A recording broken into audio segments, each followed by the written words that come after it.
Hello champions, कैसे हो आप सब। बच्चों, लास्ट क्लास में हमने समझा था केमिकल रिएक्शंस की होती है, मतलब बिल्कुल बेसिक पढ़ा था। अगर आपने वो वीडियो अभी तक नहीं देखी तो प्लीज उसको जाके देख के आए, फिर इस वीडियो पे आए, क्योंकि आप वो चैप्टर से लिंक, सारे चैप्टर हमारे लिंक बाय चल रहे हैं ना, तो आपको और प्रॉपर तरीके से समझ में आए। कोई बात नहीं, आप यहाँ से भी स्टार्टिंग कर सकते हो, लेकिन ज्यादा बेस्ट होगा कि आप पहले वो वाली वीडियो देखें फिर यहाँ आए। तो आज हम पढ़ेंगे characteristics of a chemical reaction, मतलब जब केमिकल रिएक्शन हो रही है तो हम उसको आइडेंटिफाई कैसे करें, मतलब कैसे पता करें कि हमारी रिएक्शंस हो रही हैं कि नहीं हो रही हैं। तो उसी के बेस पे हमारी कुछ कैरेक्टरिस्टिक्स होती हैं जो आपकी बुक में गिवन दी गई हैं, तो आज हम उन्हीं को एकदम डिटेल में समझेंगे। ओके। पहले क्या है? Change in state, evolution of gas, change in colour, change in temperature, formation of precipitate. Ma'am क्या नाम ही ना पढ़ा दो कि समझाओगे भी। हाँ बच्चों, तो अब इनको डिटेल में समझेंगे, ठीक है। तो बच्चों पहली क्या आती है? Change in state. आपको नेम से ही मालूम पड़ रहा होगा चेंज इन स्टेट का मतलब क्या है।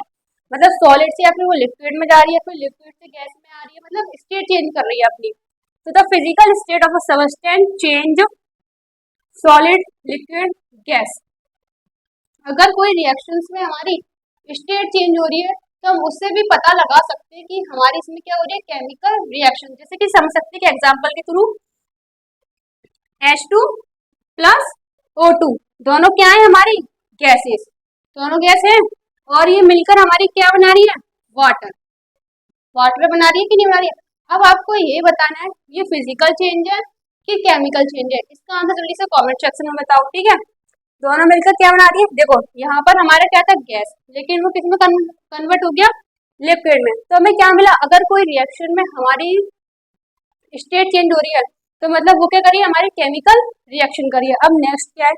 चेंज इन कलर, मतलब कलर का चेंज हो जाना। The colour of reactant change during the reaction. इसे सिंपल वे में एक एग्जांपल ले सकते हैं। जब हम एप्पल यानी सेब, एप्पल को जब हम काटते हैं और हम उसको छोड़ देते हैं तो क्या करते हैं? कुछ समय बाद एप्पल का कलर कैसे हो जाता है? थोड़ा येलो टाइप में, ठीक है। तो वो कैसे हो रही है? इसमें केमिकल रिएक्शन हो रही है। मतलब अगर रिएक्शन का कलर चेंज हो रहा है तो उसमें भी हम पता लगा सकते हैं कि करिए हमारी केमिकल रिएक्शन। पहला क्या था? Change in state. दूसरा क्या है? Change in colour. क्लियर। अब दूसरा क्या है? इवोल्यूशन ऑफ गैस, गैस का निकलना। Gas is produced. तो जैसे जिंक, आप सबको पता होगा Zn का मतलब zinc plus 2HCl hydrochloric acid. फिर रिएक्ट करके क्या बनना है? ZnCl2 plus H2। अब आपके मन में ये एरो वाला क्वेश्चन आ रहा होगा। बच्चों ये हम डिनोट करते हैं जब हमारी गैस वगैरह निकलती है तो हम इस सिंबल का यूज करते हैं। इसका मतलब होता है ऊपर जा रही है, मतलब गैस हमारी क्या हो रही है?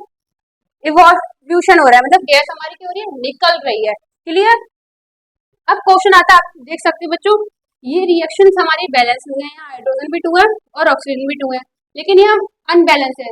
तो आप इसकी चिंता बिल्कुल मत करिए। जब हम क्या कहते हैं, हमारा जो अगला टॉपिक होगा वो होगा बैलेंस्ड और अनबैलेंस्ड केमिकल इक्वेशन, उसी को हम समझेंगे, ठीक है। अभी आप इसको नोट कर लेना नोटबुक पे तब मैं आपको उस लेक्चर में ये रिएक्शन बैलेंस करा दूंगी। इवोल्यूशन ऑफ गैस के लिए आगे चले, चलिए चलते हैं।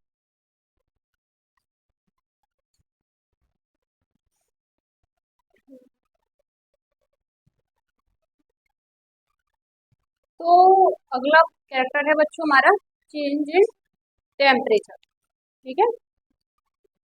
ये क्या है? इसमें या फिर तो हीट रिलीज होती है या फिर ऑब्जॉर्ब होती है। हीट या फिर रिलीज होगी या फिर ऑब्जॉर्ब होगी। ये 2 टाइप्स की होती है, एक्सो, एंडो। एक्सो का नाम में छुपा है क्या? एग्जिट। साइंस पढ़ने का सबसे सिंपल तरीका होता है उसके नेम को डिकोड कर लो। तो आप साइंस के सारे जो वर्ड्स होते हैं उनको इजीली समझ के उनसे आप डिफाइन भी निकाल सकते हैं। जैसे एक्सो का मतलब क्या होता है? एग्जिट। तो हम क्या बोल सकते हैं? मतलब यहाँ पर हमारी क्या हो रही है? हीट रिलीज हो रही है। तो जैसे कि इस रिएक्शन में समझ सकते हैं CaO प्लस H2। अब बच्चों जैसे आपको ये नेम CaO को क्या बोलते हैं, तो इसके लिए आपको जो हमारी क्लास का एंड होगा तो हम आपके लिए एक जो सारे इंपॉर्टेंट फॉर्मूले हैं उनके नेम में एक पूरी वीडियो बना देंगे, ठीक है। H2O गिव टू CaOH को होल ट्वाइस प्लस हीट। इसका मतलब हीट हमारी क्या होगी? यहाँ से निकल गई, ठीक है। एंडो का मतलब होता है एंडोथर्मिक, हीट को ऑब्जॉर्ब हो रही है, मतलब हीट हमारी ऑब्जॉर्ब हो रही है।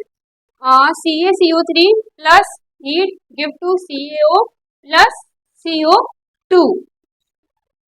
यहाँ पर आप देख सकते हैं रिएक्टेंट में क्या हो रही है, हमारी हीट ऑब्जर्व हो रही है, जुड़ रही है। अगर रिएक्टेंट की साइड हमारी हीट जुड़ रही है तो एंडो, और प्रोडक्ट की साइड हमारी हीट निकल रही है तो एक्सो। क्लियर।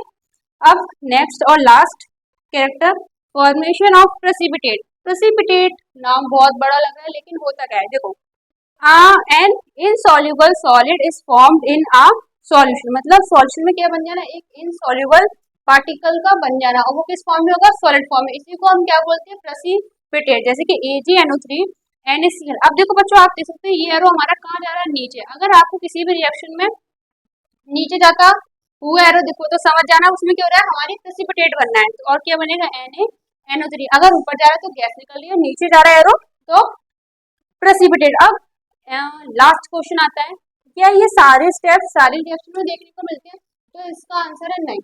और जैसे डिफरेंट डिफरेंट रिएक्शन में से कुछ रिएक्शन में हमारे ओनली फॉर गैस ही निकलती है, चेंज कलर नहीं हो रहा है। जैसे कुछ रिएक्शन हमारा टेम्परेचर चेंज हो रहा है और चेंज इन कलर हो रहा है, लेकिन गैस उसमें से नहीं निकल रही है। तो इसका आंसर है कि सारी रिएक्शन में सारे सारे कैरेक्टर्स का होना पॉसिबल हो भी सकता है, नहीं भी हो सकता है, लेकिन हाँ एटलीस्ट 1 या 2 कैरेक्टर्स में जरूर होंगे। क्लियर।